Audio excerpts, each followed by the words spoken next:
Hi, everyone. It's good to be here. I'm Dr. Bisola Onajin-Obembe, consultant anaesthesiologist at the University of Port Harcourt Teaching Hospital, Nigeria.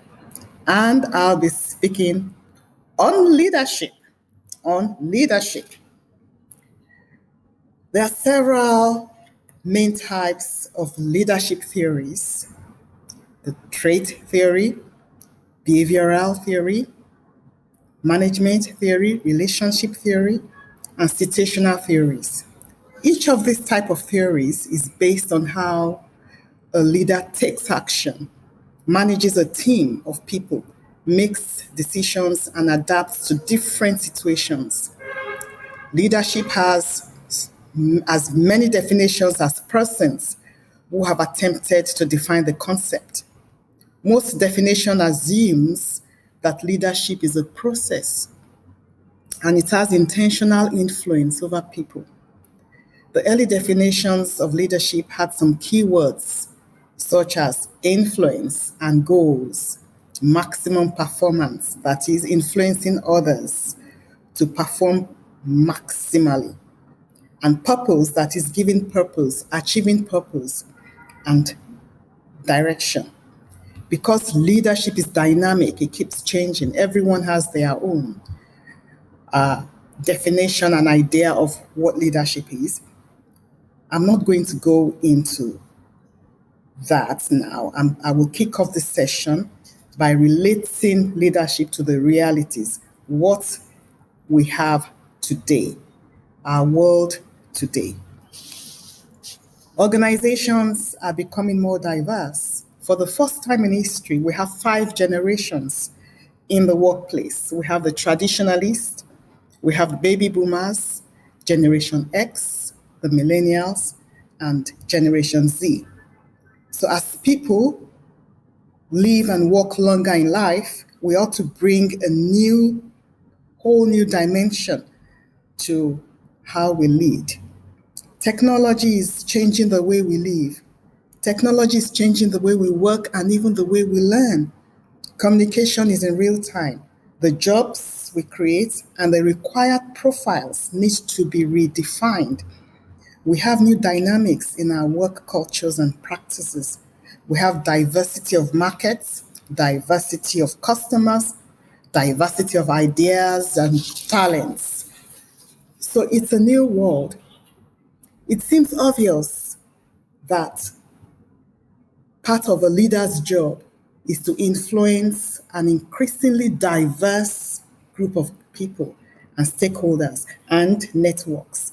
For example, we interact with our surgical colleagues, surgeons, obstetricians, trauma specialists, different subspecialties.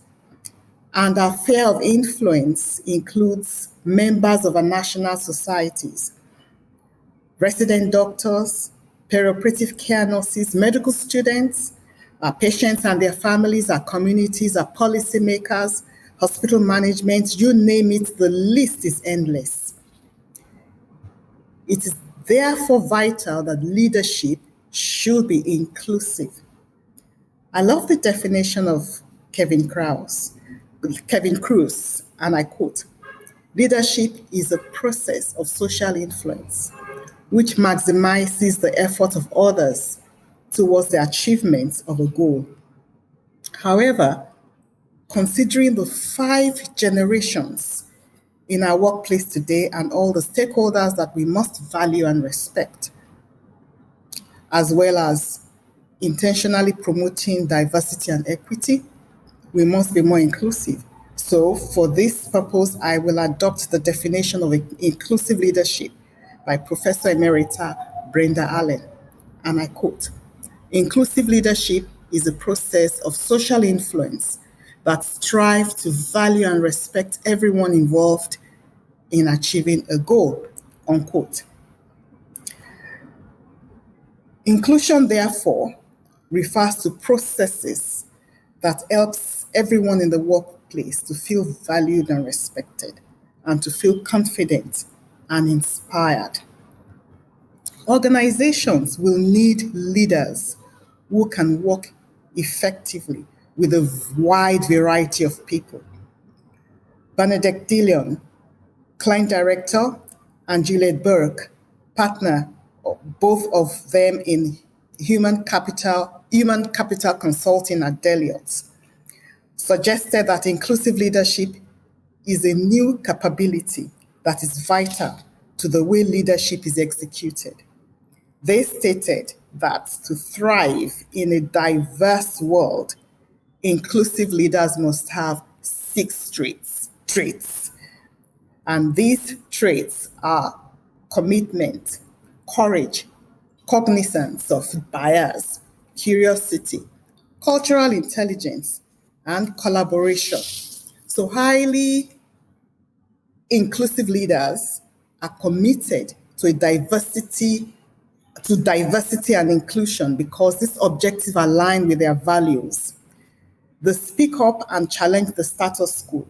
They are courageous and they are humble about their strengths and weaknesses. They are mindful of personal and organizational blind spots and self-regulate to help ensure fair play. Highly inclusive leaders have an open mindset. They are curious, a desire to understand how others view and experience the world, and a tolerance for ambiguity.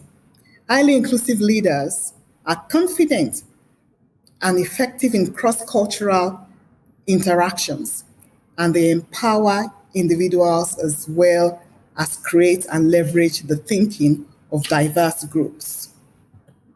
Tim Brown, in his book Change by Design, introduced the idea of design thinking, the collaborative process by which the designer's sensibilities and methods are employed to match what the people need.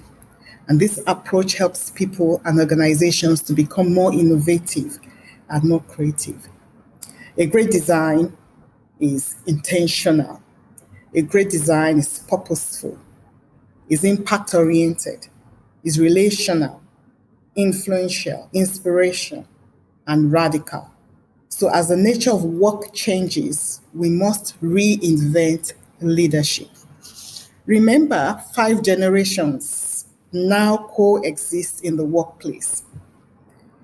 Emma Benema, head of impact innovation and engagement at the World Economic Forum, was inspired by Tim Brown's Change by Design. And she describes the 4 types of leadership that will define the future. And these are the architect, the learner, the steward, and the mentor. So the architect has great vision and navigates and curates complex systems. They build contextual intelligence. They understand interdependencies and connect the dots. They have long-term and informed approach to decision making. The architect collaborates with different stakeholders and shapes the environment and structures that empower and engage people. The learner leader is like any great design entrepreneur. This leader fails and learns fast. They are playful, they are interactive, and they're open-minded. They know how to take calculated risk. They recognize their weaknesses and seek advice and mentorship from others. This leadership promotes an agile work culture. The steward leader is like any great sustainable designer. They lead with purpose and impact, and they believe in a shared and sustained value creation, and they work in works to connect the organization and people to the purpose with a long-term mandate of creating social value. And the mentor is a great designer that puts people first. They seek to unlock the potential of others. They lead with empathy and energizes and develops the next generation. The mentor is mindful and inclusive. The mentor embraces the power of diversity, collaborates and creates psychological safety. This leader is real. This leader is down to earth. This leader, the mentor, is authentic. So this is the new normal. And we need to have inclusive leaders, leaders to effectively lead diverse teams, and leaders who will have attributes of the architect, the learner, the mentor, and the steward. So thank you for listening.